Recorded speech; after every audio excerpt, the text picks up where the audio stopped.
Me permito aqui fazer a correção, nós estamos na série Movidos, ou Movido pela Eternidade.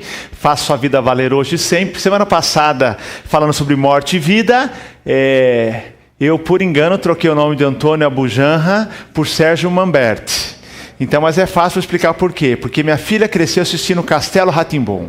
Então, eu tenho trauma do Dr. Vitor. Então, a Nanda gostava do Castelo Rá-Tim-Bum, Sérgio Manberti, a gente acostumou. E eu, na hora, o programa Provocações é Antônio Abujanra e não Sérgio Manberti. Obrigado aí, viu, Douglas, por me lembrar logo depois. Eu corrijo porque está na internet. Eu assim, o pastor... Aliás, é o seguinte, eu só não posso errar em nome de personagem bíblico. O resto eu posso errar, não tem problema, tá bom, queridos? Mas nós queremos hoje prosseguir na série Movido pela Eternidade. Faça a sua vida valer hoje e sempre. No sermão de número 4, eu falei aqui um pouquinho sobre e se Jesus voltasse hoje? Você estaria ou você está preparado para recebê-lo, já que ele pode voltar a qualquer momento? Estudamos então a volta de Jesus, os sinais e como nos prepararmos para a volta do Senhor. 2 Pedro 3, de 1 a 18. Semana passada o tema foi: você está preparado para a morte? E eu falei um pouquinho sobre a mudança que o nosso corpo terá quando Cristo nos chamar para estar com Ele. O que acontece quando morremos? Que vamos estar, nós que somos salvos, transformados com um corpo glorificado para viver na presença do Senhor. Lembre-se que não existe estado intermediário, não existe uma salinha de espera. Quando você morre, você vai estar com o Senhor. Vai estar com o Senhor. Então, 2 Coríntios capítulo 5, de 1 a 10, Paulo fala sobre isso. Hoje o tema é: onde você passará a eternidade? Uma pergunta que nós fazemos comumente é a seguinte: onde você vai passar, por exemplo? Tem gente perguntando: onde você vai passar o carnaval? Onde você vai, final do ano, passar o Natal, as festas de final de ano? Onde você vai passar as suas férias? São perguntas que nós fazemos, e são perguntas assim, coloquiais do dia a dia. E quando nós perguntamos onde a pessoa vai passar um feriado, ou vai passar o Natal, vai passar o Ano Novo, ou as férias, nós sempre esperamos que a resposta seja uma resposta alegre e empolgante. Porque estamos perguntando de algo que vai nos trazer prazer, não é assim? Onde vai passar suas férias? Você espera uma resposta empolgante, alegre. E perguntar, nós perguntamos assim porque estamos interessados e queremos ver aí até o grau de felicidade da pessoa. Por exemplo, final do ano, vai encontrar sua família, não vai encontrar sua família? Onde você vai passar? Agora, quando a gente pensa nesse assunto, a pergunta mais importante é: onde você passará a eternidade? No primeiro sermão da série, eu mostrei aqui a ilustração da corda, que você se lembra. Essa ilustração, imagine que a nossa vida antes da morte e depois da morte seja simbolizada por essa corda. Esta é a nossa vida. Então imagine só, e se eu tivesse que comparar a nossa vida, alguns estão com a vida enrolada, eu diria a você que a vida que vivemos aqui antes da morte, exagerando, ela é desse tamanho. A vida após a morte é tudo isso aqui, não tem fim. É a chamada eternidade. E muitas vezes nós vivemos esta vida, que é apenas uma fração de toda a nossa existência, de maneira muito relapsa, não atenta.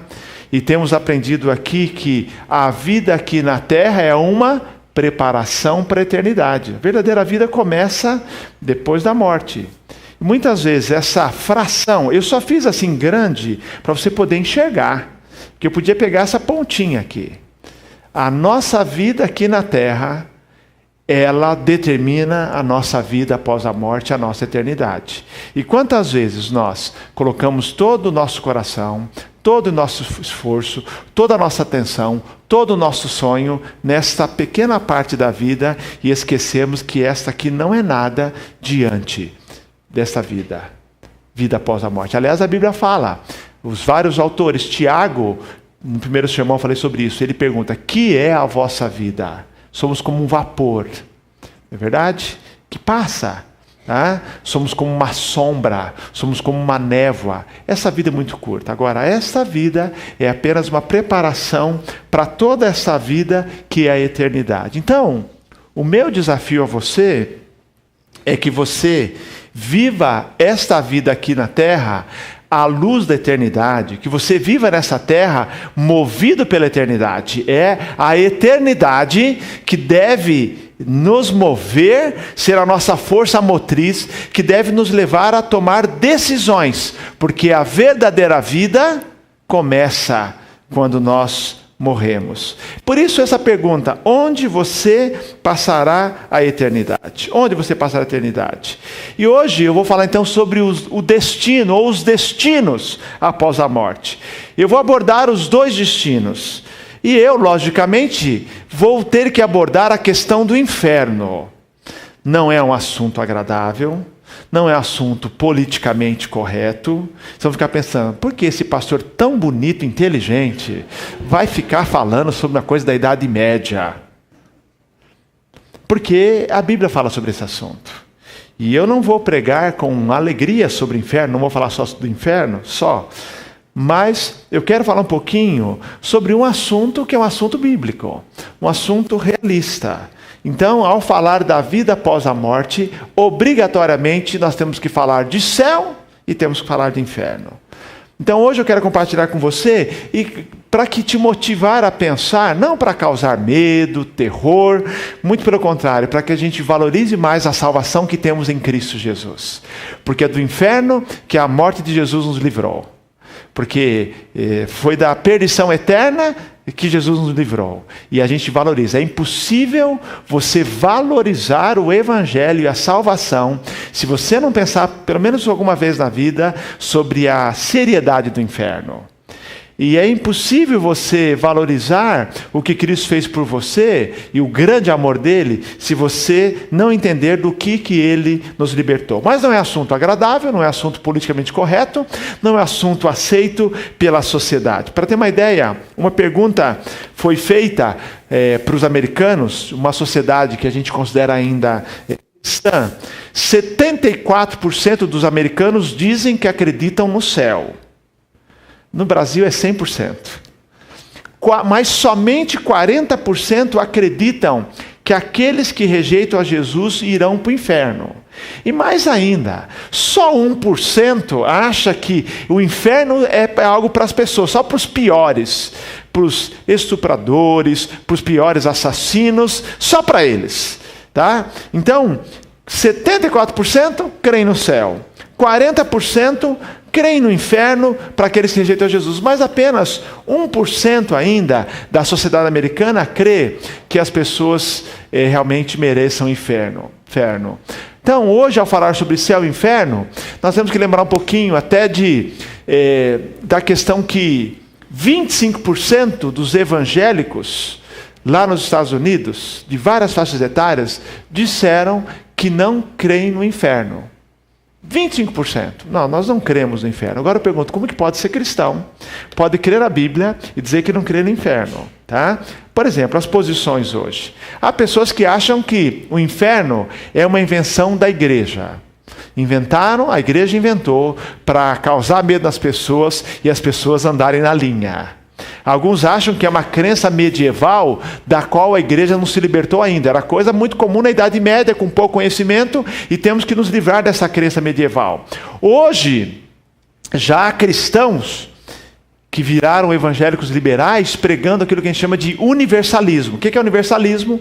É a crença, eu diria não teologia, uma filosofia, que crê que no final de tudo, no final das contas, todos serão salvos. É por isso que é universalismo. Então, que no final Deus vai dar um jeito, vai arrumar a vaga, vai dar um jeitinho e todo mundo vai para o céu. É universalismo. Há ainda algumas igrejas evangélicas que creem na doutrina da aniquilação ou aniquilacionismo, e que eles dizem: o inferno não é eterno. Depois de um período de sofrimento, o inferno é eliminado, o sofrimento é eliminado e inclusive a alma deixa de existir. Algumas igrejas ditas evangélicas creem na doutrina da aniquilação da alma. E há grupos, seitas no Brasil, uma delas diz que o inferno é uma alegoria. O inferno, diz esse autor, e o paraíso, o inferno e o paraíso não existem, tais como o homem os imagina. São simples alegorias, por toda a parte há espíritos ditosos e inditosos, diz esse autor. Então, dizendo que é uma alegoria, essa ideia de inferno, ideia de paraíso, é muito mais um estado, segundo ele, de consciência. Tá? Então, essas são as posições. E hoje, as pessoas se rejeitam, tá? O inferno. Mas o que a Bíblia diz sobre o inferno? Que é um lugar real. E eu não vou falar do inferno com alegria, para causar medo, mas nem vou descrevê-lo detalhadamente, mas apenas lembrar que nós precisamos estar preparados para a vida após a morte. O pastor Hernandes Dias Lopes, ao pregar sobre o inferno, diz o seguinte: eu também não prego com alegria, mas ele fala assim: é melhor ouvir sobre o inferno do que ir para o inferno. Então hoje eu estou pregando para você para ouvir sobre o inferno, para não ir para o inferno. Então é essa a grande questão. Deixa eu começar aqui com uma pergunta: como essa questão é séria? Quem aqui viaja de avião? E deixa eu perguntar o seguinte: imagina você que viaja com uma certa frequência. Quem presta atenção naquelas instruções que os comissários de bordo dão? Que entra no avião ansioso, fala assim: eu quero sentar ali e eu quero ouvir. Quem aqui faz isso? Tem alguém fora do normal? Brincadeira. Não, a gente brinca. Mas alguns, lá brinquei com a irmã, né? Eu faço a pergunta, depois foi numa armadilha. Mas alguns prestam atenção. Mas a maioria de nós, de tanto ouvir, já não presta atenção. Em caso de despressurização, máscaras individuais cairão automaticamente dos painéis acima dos seus lugares. Nesse momento, pegue a máscara mais próxima para liberar o oxigênio e assim por diante. Primeiro coloque em você, depois no outro passageiro, numa criança, tá? E lembre-se que os assentos das poltronas são flutuantes, tal. Ninguém presta atenção, ou a maioria, sabe por quê? Porque ninguém embarca imaginando que sofrerá um acidente. Para que eu vou prestar atenção em alguma coisa que não vai acontecer? Quem tem medo de voar já está quase indo embora. Não, mas fique tranquilo, vou parar aqui. Tá? Então, mas eu quero dizer a você, ninguém embarca. Mas nós sabemos, de fato, que aquelas instruções, caso precisemos, podem salvar a nossa vida. Não é assim? Nós sabemos que aquelas instruções não são dadas por acaso, porque nunca se sabe o que pode acontecer, e aquelas instruções, em caso de um pequeno acidente ou de um acidente que é possível você se livrar, ele pode salvar a sua vida. Agora imagine se uma comissária de bordo ou um comissário de bordo ficasse tão chateado porque ninguém presta atenção nessas instruções, resolvesse por conta própria, ao invés de ficar dando instrução, colocar um filme lá no início do voo, e seria um filme com um noticiário com um avião fazendo um pouso forçado, e os passageiros desesperados tentando se livrar, e o avião pegando fogo. Você prestaria atenção? Com certeza. E ela perderia o emprego. Porque ela conseguiu colocar alguma coisa mais vívida, tá?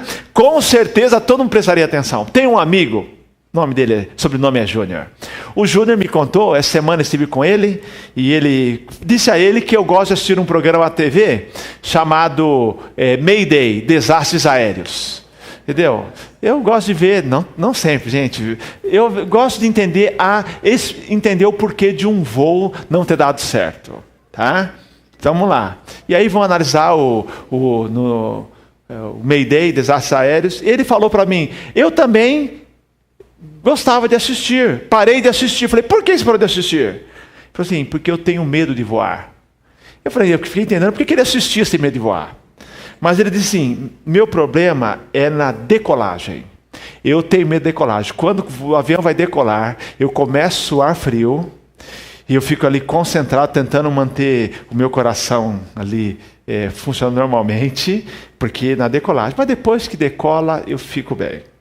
E aí, queridos, ele um dia foi para um curso com outro pastor, o pastor auxiliar dele, e esse pastor auxiliar tem medo da aterrissagem. Então, de um lado está um Júnior com medo da decolagem, Se perguntar, vou viajar com o Ricardo no final do mês. Eu quero saber se ele tem medo, pastor Ricardo. Medo de decolagem ou aterrissagem. Entendeu? Mas ele sentou, ele e esse pastor auxiliar dele. E o fato foi que na decolagem, o Júnior começou a transpirar. O Júnior ficou ali atento, mas é um momento só. Depois, foi bem. E ele explicou estatísticas. Porque ele falou que na decolagem ali, é muito complicado para ele.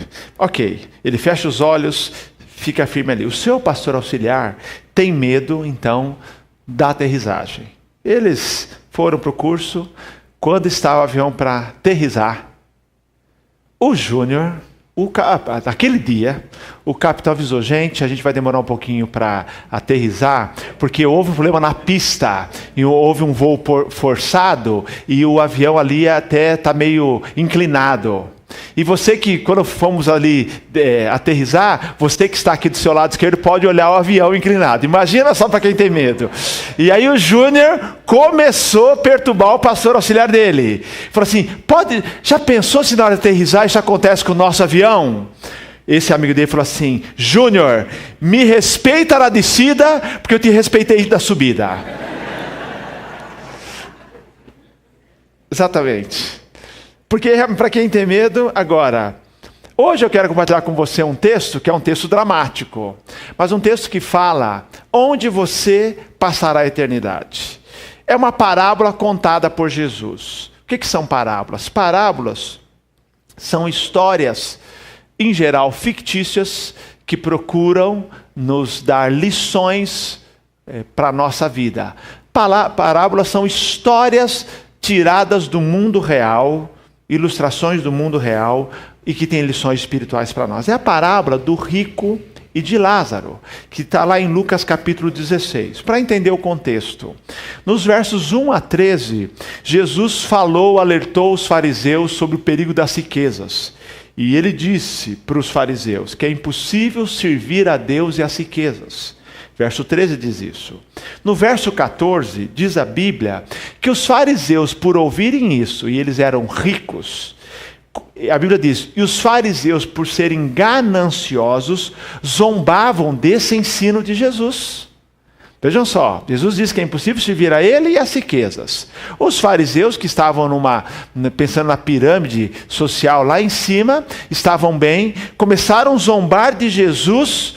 Por quê? Porque eles pensavam, havia uma ideia entre os judeus, que riqueza era sinal de aprovação divina. Como foi com Abraão, que era um homem rico, Jó, Davi e tantos ricos do Antigo Testamento. Uma versão, eu diria, da teologia da prosperidade. Então, Deus dá riqueza, e ao dar riqueza, Ele dá riqueza para quem é fiel a Ele. Então, eles se consideravam, os fariseus, melhores do que os outros. E eram gananciosos, não tinham nenhuma solidariedade nem consciência social. Jesus, então, como ele sempre fazia, ao invés de dar um ensino direto, vai contar uma história. E o objetivo de uma parábola, queridos, é trazer verdades espirituais. E as parábolas têm por objetivo que, ao você ouvir a história, você se identifique com um dos personagens. Parábola do filho pródigo, porque você vai se identificar. Parábola do bom samaritano, com quem você se identifica.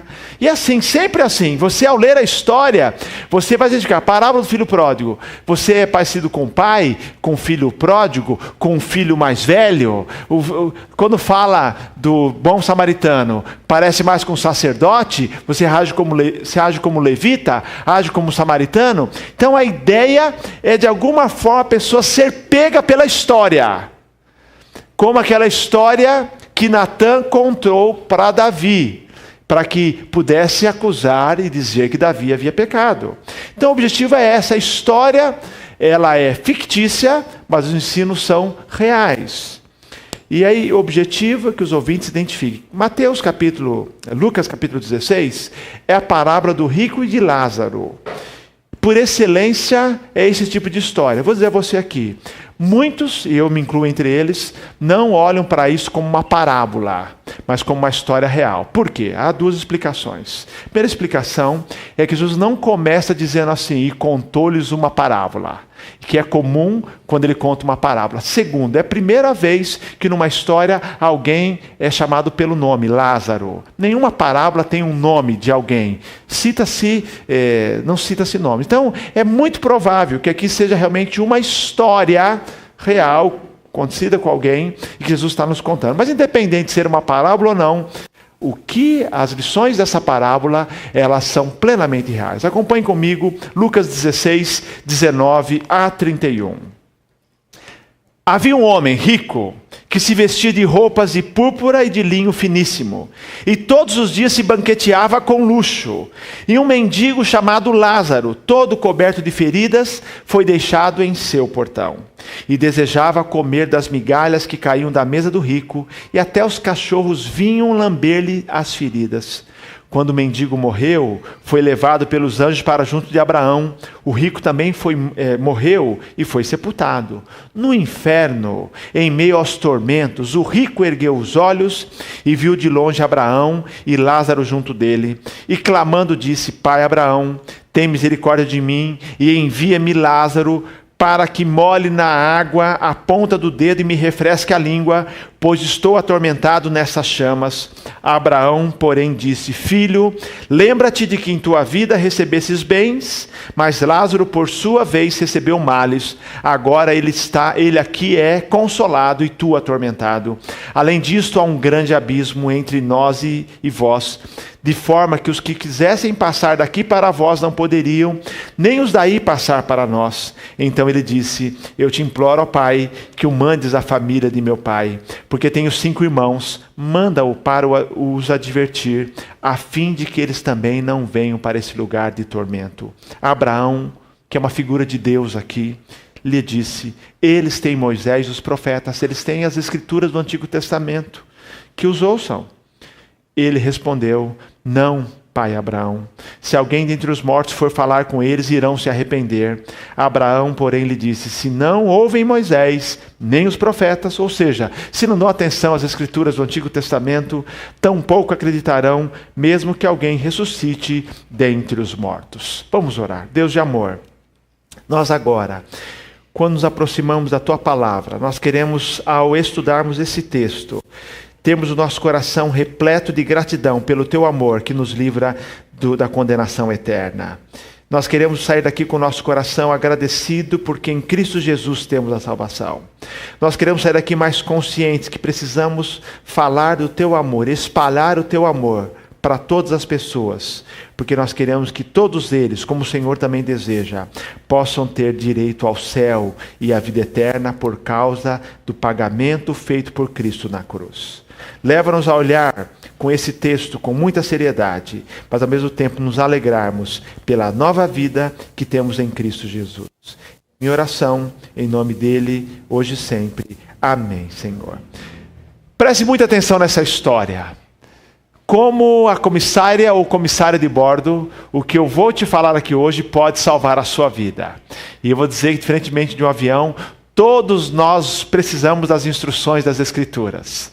Porque o que eu falo hoje aqui vai acontecer. O que a Bíblia nos ensina sobre essa pergunta, onde você passará a eternidade? Essa história nos conta, a parábola do rico e de Lázaro, que só existe, ou só há 2 destinos, céu e inferno. Quando o mendigo morreu, foi para junto de Abraão, ou para o seio de Abraão, uma figura, uma metáfora para falar que foi para junto de Deus.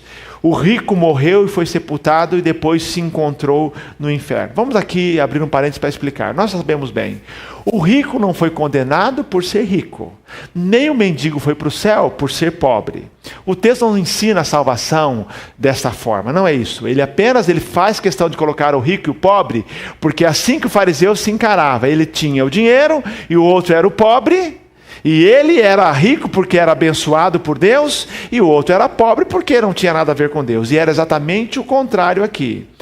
Nós encontramos então um mendigo, um pobre temente a Deus e um rico que não temia a Deus. O fato é que nós sabemos, o ensino global das Escrituras nos mostram que há ricos tementes a Deus. Riqueza não é necessariamente sinal de bênção de Deus, nem ser mais pobre é sinal de maldição de Deus.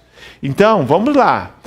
É possível ser rico e ir para o inferno, é possível ser rico e ir para o céu, ser pobre e ir para o céu, ser pobre e ir para o inferno é azar 2 vezes.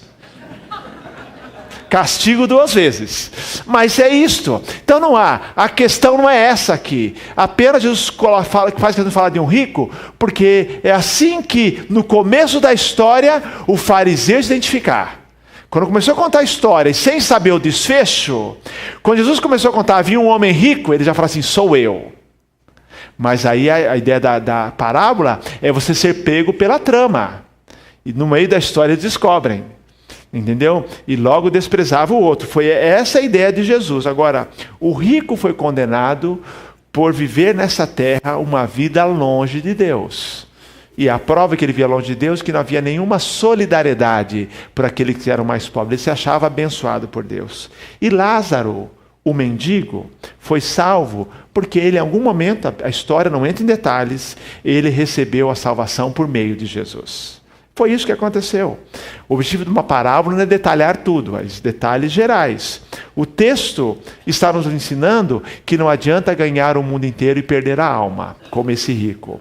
O ensino do texto é: só há 2 destinos, céu e inferno.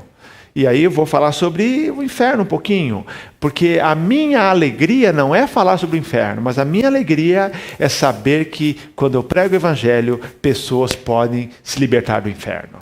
Então eu, como pregador do evangelho, eu tenho o privilégio de poder anunciar que o inferno não foi criado para os seres humanos, foi para o diabo e seus anjos.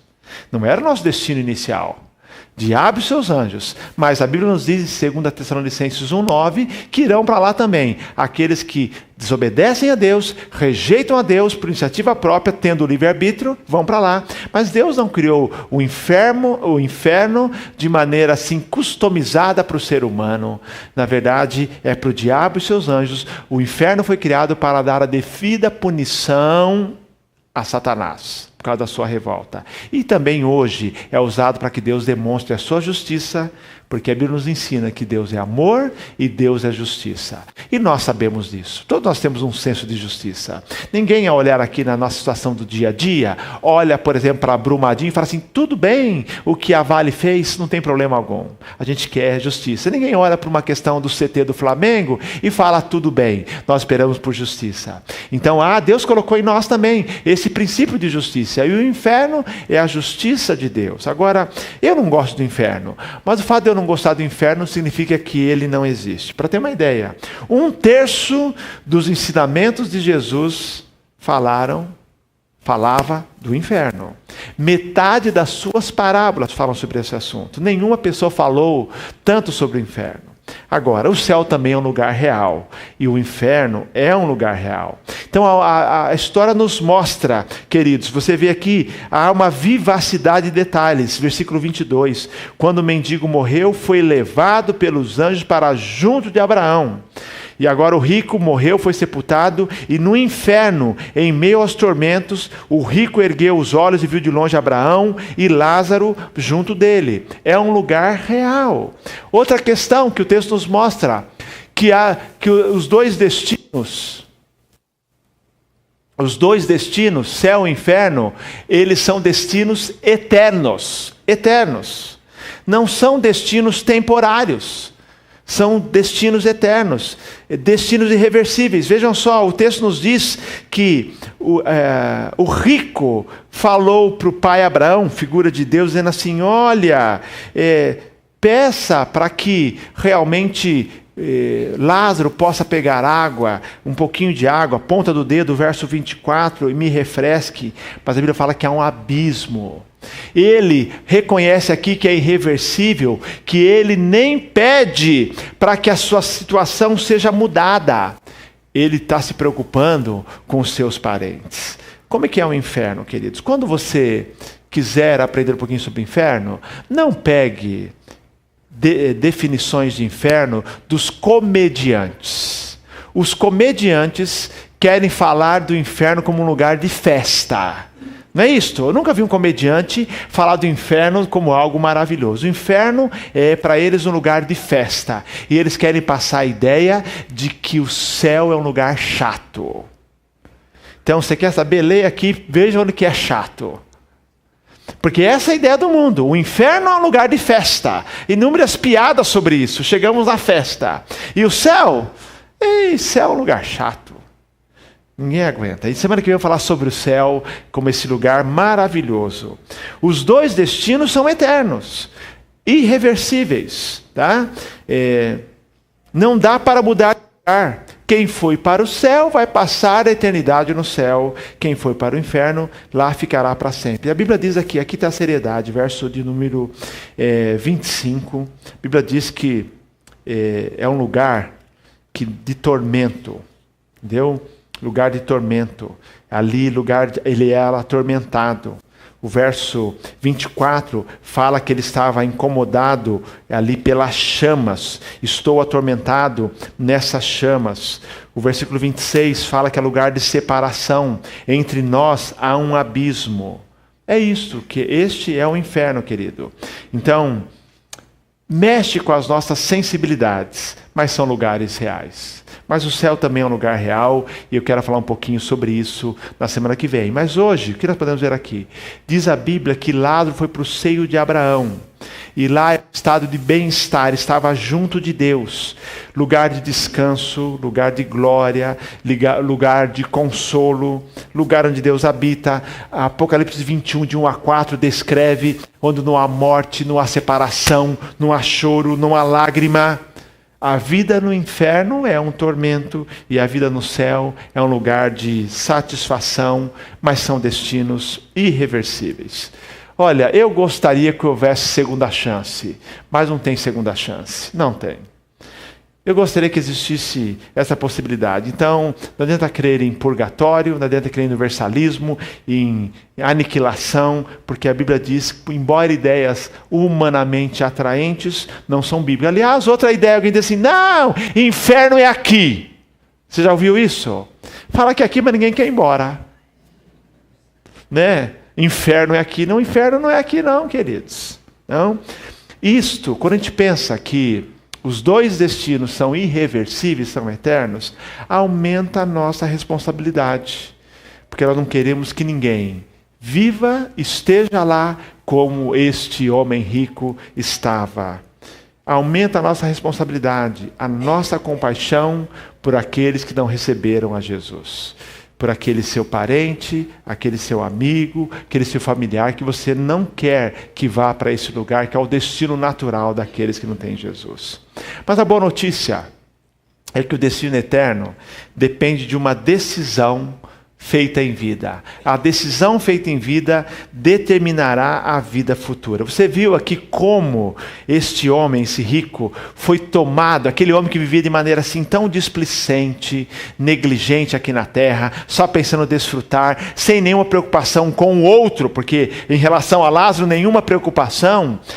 Ele foi tomado por um momento por um ardor missionário, Ele pede, Senhor, olha, ele diz, eu te imploro, verso 27, ó Pai, que mande Lázaro à minha família, a família de meu pai, tenho 5 irmãos, manda-o para os advertir, a fim de que eles também não venham para esse lugar de tormento. Abraão, ou Deus lhe responde, eles têm Moisés e os profetas que os ouçam. Não, pai Abraão, ele insiste, se alguém dentre os mortos for falar com eles, irão se arrepender. Deus diz, se não ouvem Moisés nem os profetas, tampouco acreditarão, mesmo que alguém ressuscite dentre os mortos. Queridos, o nosso destino eterno depende de uma escolha feita nessa vida. O próprio rico que está no inferno reconhece isso, porque ele não pede para reverter a sua situação, ele está preocupado com quem ficou. Mas a verdade é, queridos, que nós fazemos muitas viagens missionárias. Mas certa vez li do Max Lucado que não há viagens missionárias para o inferno, nem excursões para o céu. Não tem jeito. Não tem jeito de, vamos fazer aqui uma viagem missionária. Não existe viagem missionária.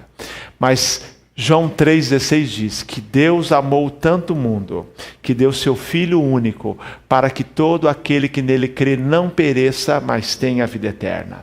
2 Timóteo 2,4, Deus não quer que ninguém se perca. Ele diz assim, Deus quer que todos os homens sejam salvos e cheguem ao pleno conhecimento da verdade. 2 Pedro 3,9 diz que Deus é longânimo, não querendo que ninguém se perca, mas que todos venham se arrepender. Por isso que ele, no seu cronograma de volta, está, humanamente falando, postergando o seu retorno. Por que o rico foi para o inferno? Porque ele viveu uma vida que ignorou a Deus. Por que Lázaro foi para o céu? Porque nesta vida ele clamou pela misericórdia do Senhor. E Deus é tão misericordioso que ele salva qualquer pessoa até na última hora da vida. A história mais linda é a história dos dois ladrões ali na cruz. Um dizendo para Jesus e zombando, se tu és o Cristo, desce daí e tira a gente também. E o outro dizendo assim, nós estamos aqui porque merecemos. Senhor, Jesus, lembra-te de mim quando entrares no teu reino. E Jesus fala assim, hoje estarás comigo no paraíso. Então, esse foi salvo aos 45, se tem prorrogação, 48 do segundo tempo. Ele foi salvo, porque Deus não quer que ninguém se perca. Alguém perguntou certa vez, onde fica o inferno? A resposta foi, o inferno fica no final de uma vida sem Deus. Na verdade, a pessoa vive sem Deus aqui, vai ver sem Deus lá. E eu creio que mais do que pensar em chamas, sofrimento, o maior sofrimento é viver fora da presença do Senhor. O inferno é o destino final de todos aqueles que rejeitam constantemente a Deus. O inferno não é algo que Deus acrescentou ao destino dos incrédulos, mas algo natural como consequência. Queridos, o destino eterno depende de uma escolha feita aqui na terra. A pergunta hoje é, onde você passará a eternidade? Jesus morreu para nos salvar do inferno. Eu gosto muito de ler o texto que fala do inferno criado para o diabo e seus anjos. Não foi feito prioritariamente ou primariamente para nós. Deus não quer. E nós hoje, nós podemos agradecer a Deus, se você já tem a salvação em Cristo Jesus, agradecer pelo céu. Céu é um presente de Deus, porque nós não merecemos o céu. Nós temos o céu por causa da misericórdia do Senhor. Se você ainda não recebeu Jesus como Salvador, dá tempo. A porta está aberta. Ele quer nos salvar. Mas um dia nós vamos morrer, como esses personagens da história, e vamos nos ver diante da mesma situação. Muitas pessoas ainda, como este homem rico, ele ignorava os alertas de Jesus e deixando para depois. É interessante como as pessoas deixam as questões espirituais para depois, amanhã. Mas como diz o hino, amanhã pode ser muito tarde. É para depois. Quando a gente pensa que a decisão, queridos, a decisão principal na sua vida é a sua vida eterna. O mais é consequência.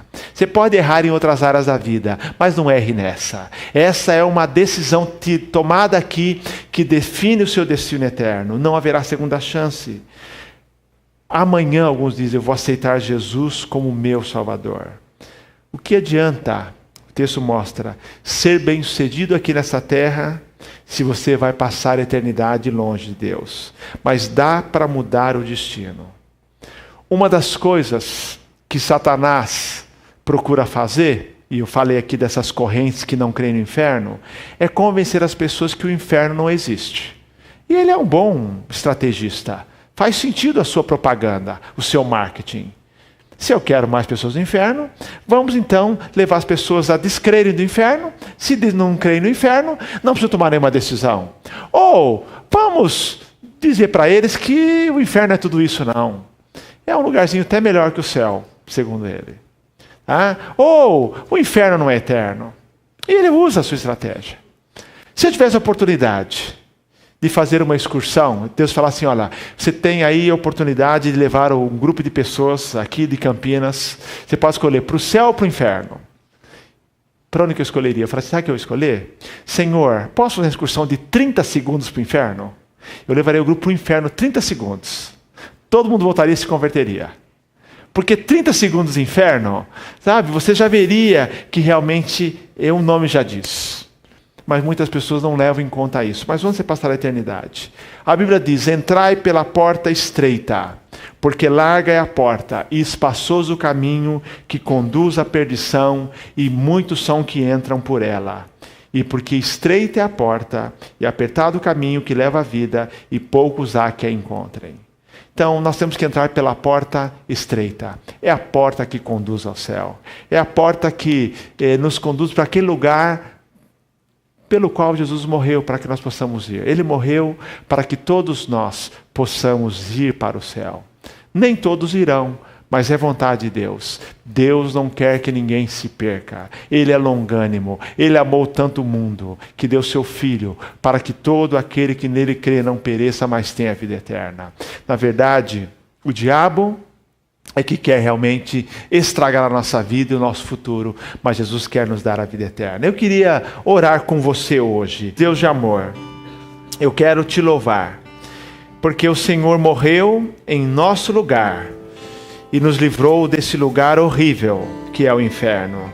E nós estamos agora salvos pelo Senhor, caminhando com alegria para o céu, onde estaremos para sempre, gozando da presença do Senhor e da alegria de viver ao teu lado. Eu quero te louvar porque não é nosso merecimento, mas foi pelos méritos de Jesus que nós somos salvos. E eu te agradeço por isso, em nome do teu amado Filho Jesus. Amém, Senhor, amém.